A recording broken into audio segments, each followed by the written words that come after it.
안녕하세요. 반갑습니다. 힐링 보이스 KJ-팝의 창시자 시안입니다. 자, 이번 에피소드도 연속으로 한국어로 진행을 해보도록 하겠습니다. 자, 저도 일본에서 산지 지금 상당한 기간이 됐고요. 두 자릿수를 넘었기 때문에 상당한 기간을 살고 일본에서 학교도 나오고 그리고 일본에서 일을 하면서 많은 사람들과 부대끼면서 좋은 것도 나쁜 것도 보고 있는데요. 저는 관광객이 아니기 때문에 일본이 관광으로 정말 좋은 곳이긴 하지만 살기에 무조건 좋으냐라고 물어보면 글쎄라고밖에 얘기를 못할 것 같아요. 살기에 무조건 좋은 나라, 그런 나라는 없을 것 같고요. 한국이야말로 이를테면 돈만 있으면 좋다는 천국이라는 말은 정말 공감을 하는 부분이고요. 일본은 또 그렇지만은 않아요. 자연재해도 일단 많고, 그리고 한국처럼 융통성이 어느 부분에서도 많이 작용하냐, 또 그렇지도 않고, 좋은 부분도 나쁜 부분도 있지만, 저는 제 일본 활동을 통해서 제가 하고 싶은 활동이 일본에서 이루기가 쉽다고 판단을 했기 때문에 일본으로 호리얼 단신으로 와서 6만엔 들고 제가 처음에 왔던 걸 기억을 하고 있습니다. 우리 돈 60만원 환전을 해서 그때 가지고 있던 장비 다 팔고 주변에 여러 가지 정리를 하고 딱 6만엔 들고 왔던 걸로 기억을 합니다. 15년 전인가요? 근데 그때부터 시간이 많이 흘렀고 지금도 전혀 부자랑 거리가 멀고 돈도 없고, 그런데 일본에서 살기가 편하냐고 물어보면 특히 도쿄 기준으로 글쎄라고 밖에 얘기를 못할 것 같아요. 목적이 뭐에 따라서 사람이 사는 곳은 또 달라지겠죠. 산속도 천국인 사람이 있을 거고요. 도심이 반대로 지옥인 사람도 있겠지만 기본적으로 저는 도심을 좋아하고 예능 활동을 좀 더 확대해 나가고 확장시켜 나가고 싶기 때문에 제가 하고 싶은 저는 일단 도쿄에서 있는 것이 한국에 있는 것보다 낫다고 판단을 했기 때문에 있고 활동을 하고 있습니다. 자, 그런데 이런 글들도 그렇고 요즘 또 한일 관계 문제가 있을 때마다 나오는 게 참 안타깝기도 해요. 안타깝기도 하는 부분인데 이런 명제가 나올 수 있습니다. 자, 일본에 살면 혐한이 많다. 이거는 한국인을 포함한, 외국인을 포함한 일본에 거주하는 사람들에 대한 얘기입니다. 자, 이거 정말 한심한 얘기인데요. 자, 어떨까? 일본에 살면 혐한이 많다. 자, 오늘의 스위치가 등장을 합니다.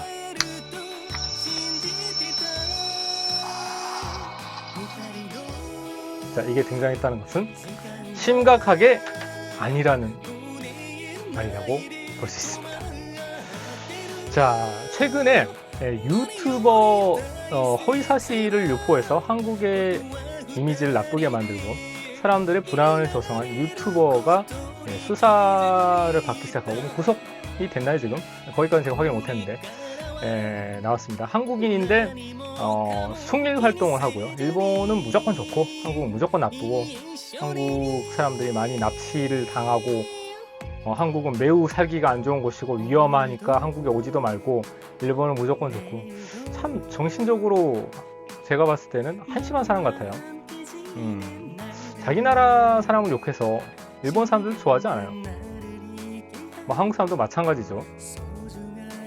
일본 욕만 하는, 근거가 없는 욕만 하는 일본인을 보면 뭔가 좀 저 사람 괜찮을까 하는 생각부터 들지, 그래 너는 한국 사람이야, 한국인의 마음을 알아, 이런 사람들은 정말 지능적으로 문제가 있지 않을까 싶어요.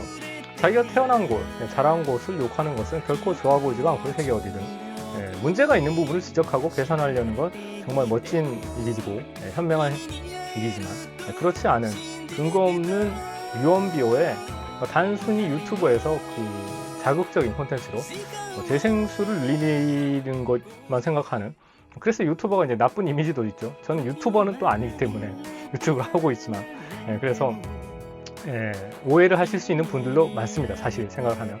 그리고 실질적으로 90년대까지는 한국의 위상이 굉장히 높지 않았기 때문에, 현재처럼 높지가 않았기 때문에 아무래도 일본이 선진국 입장에서 한국을 깔봤던 부분도 분명히 있고요.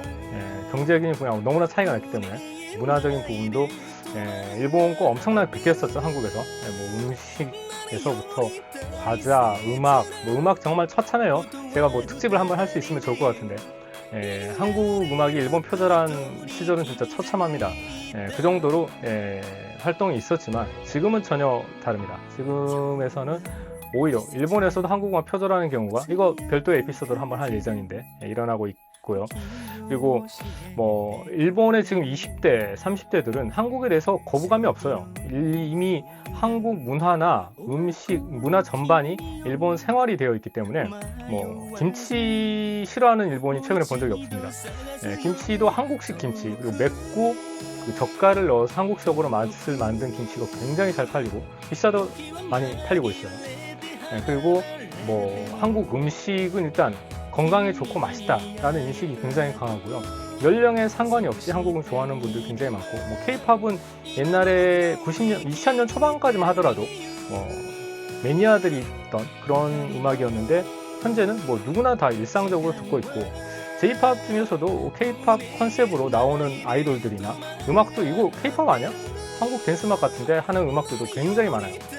그래서 지금은 경계가 없어졌다고 생각할 정도로 일본 생활 내에서 한국 문화가 많이 침투를 했고, 그거를 굳이 싫다고 하는 사람들은 뭐 물론 있어요. 있긴 있지만 그게 굳이 혐한이냐 했을 때 그건 또 아니라고 봐요. 우리나라도 마찬가지겠죠. 뭐 일본 애니메이션도 저도 좋아하고, 뭐 음악도 듣고, 그리고 뭐 초밥, 우동 다 좋아하시는 분들 많지 않을까요?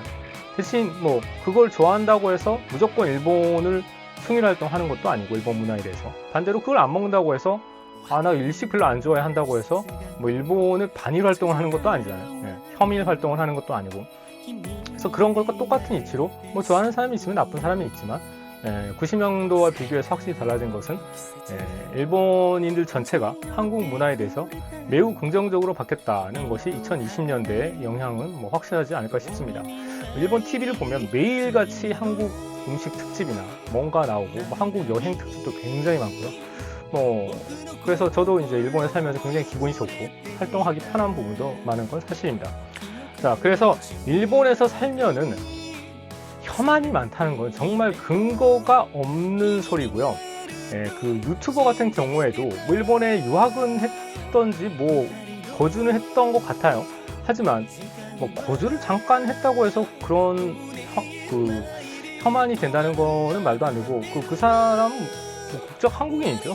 한국인인 것 같은데 그냥 정신이 이상한 사람 개인의 문제라고 생각을 하고요. 저도 일본에서 오래 있고 일을 하면서 느끼는 거는 뭐 똑같아요. 좋은 사람은 좋은 사람이고 나쁜 사람은 나쁜 사람입니다. 물론 일본에서 굉장히 진짜 그 안 좋은 사람도 만난 적이 있고요. 심각하게 안 좋은 사람도 만난 적이 있지만, 저 같은 경우에 제 활동을 할 수 있게 도와주는 진짜 은인들이 뭐 일본 분들 굉장히 많고요. 진짜 뭐라고 그러지, 이익을 생각하지 않고 도와주는 분들도 있었고, 제가 그 해외에서 혼자서 열심히 해보겠다 이거에 감동을 받아서 도와주는 분도 있고, 뭐 제 재능이 좋다고 해서 뜨는 걸 뜰 때까지 보겠다 뭐 이런 분들도 있어서 정말 고마운 분들인데, 그래서 결국은 이제 사람에 따라서 그건 다르고요.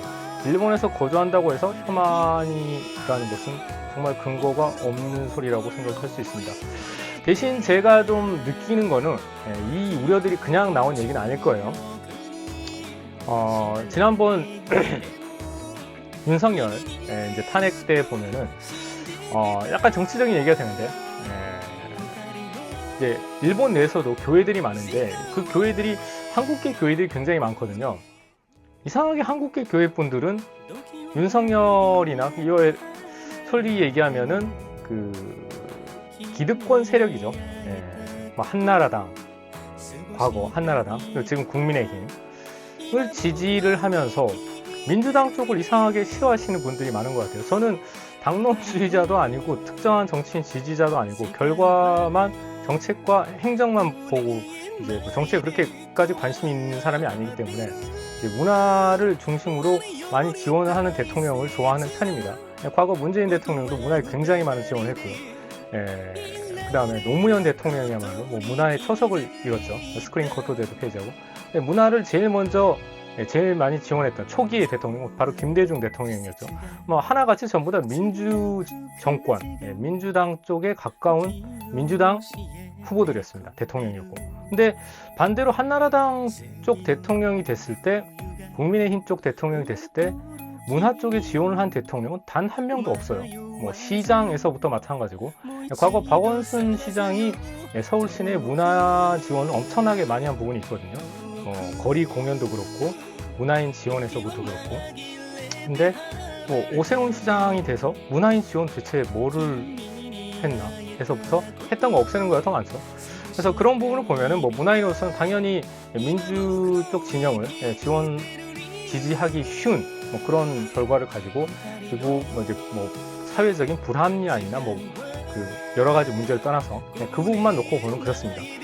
그런데 이상하게 일본에 있는 교회를 중심으로 국민의힘 지지자, 그리고 윤석열 때는 윤석열 지지자들이 엄청나게 많았고, 이재명 대통령이 당선되면은 나라 떠난다, 나라 망한다, 뭐 이런 분들이 많더라고요. 저는 극일부라고 생각했었는데 또 극일부는 아닌 것 같고, 그분이 굉장히 의문이에요. 그 종교랑 정치랑 상관이 없어야 되는데 왜 이렇게 상관이 많은지 저는 모르겠고, 일본에서 느낀 건 일본에 있는 교회 쪽 분들이 상당히 그런 분들이 많다는 인상을 받았습니다. 물론 그렇지 않은 분들도, 현명한 분들도 많겠지만은 종교와 정치는 무관한 거기 때문에 원칙적으로는 그렇게 특정한 뭐 목사분이나 몇 명의 말에 의해서 선동되는 건 굉장히 좋지 않습니다.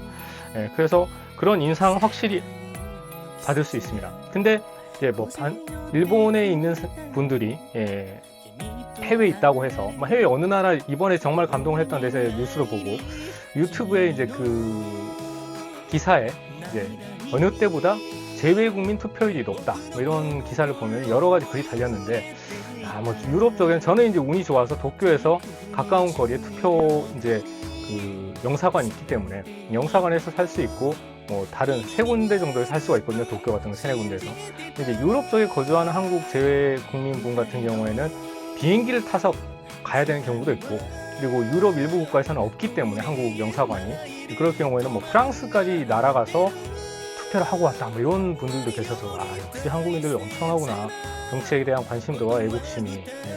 그래서 저도 마찬가지로 투표를 했고요. 제가 이번에 갔을 때 영사관에서 이렇게 많은 사람을 본 적은 처음이에요. 정말 사람들이 많이 왔고요.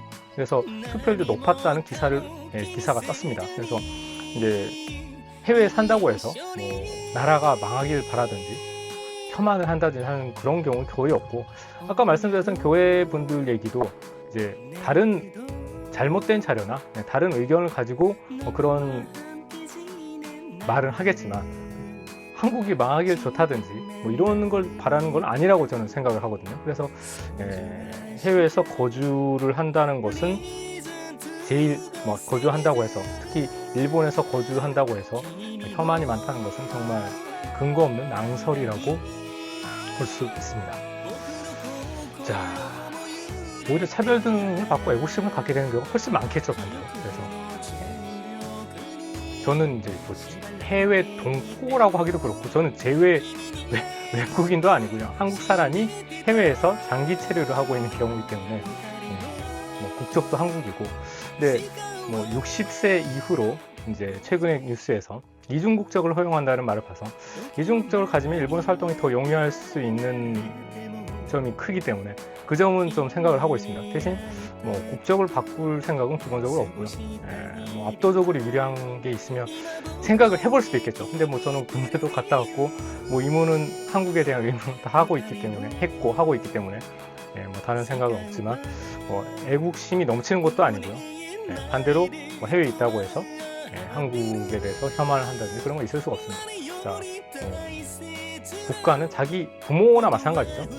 결국 누워서 침대 끼고, 그리고 뭐 특히 일본에 대해서는 한국과 일본은 또 미묘한 관계 있잖아요. 역사적으로도 그렇고 최근의 관계도 그렇고 좋은 관계라고 할 수는 없겠죠. 근데 뭐 인접국에 대해서는 뭐 프랑스, 이탈리아도 마찬가지고 비슷비슷한데, 또 한국은 이제 식민지 역사도 있으니까 그 부분을 이제 서로 이해를 해야 되는 부분이고요. 대신에 뭐 산다고 해서 무조건 혐한이라는 것도 그렇고, 그리고 일본인들의 최근 2020년대 인식은 한국에 대한 호감도가 매우 높기 때문에 뭐 앞으로 한국에 대해서 한국이 발전하면 더 높아질 수도 있겠죠. 그래서 더 좋은 양국 관계를 만들어갈 수 있지 않을까 싶고, 그런 부분에 대해서 저 같은 문화인들이 한국에서 일본에서 활동을 하게 돼서 조금 더 이제 호감도가 높아지거나 이해도가 높아지면 될 것 같습니다. 그래서 제 영상을 봐주시는 분들도 일본 분들에게는 한국의 좋은 점을 소개하고 있고요. 한국 분들에게는 일본의 좋은 점을 소개해서 서로 이해할 수 있는 기회를 조금이라도 누릴 수 있으면 좋을 것 같고요. 반대로 아까 같이 허위사실로 서로 양국에 대해서 나쁜 이미지를 만든 유튜버들은 전부 다 신고해서 없애야 되지 않을까 싶습니다. 좀 강경 발언인가? 자, 이번 에피소드는 일본에 살면 혐한이 많다. 그렇지 않습니다. 그럼 여러분들 또 만나요.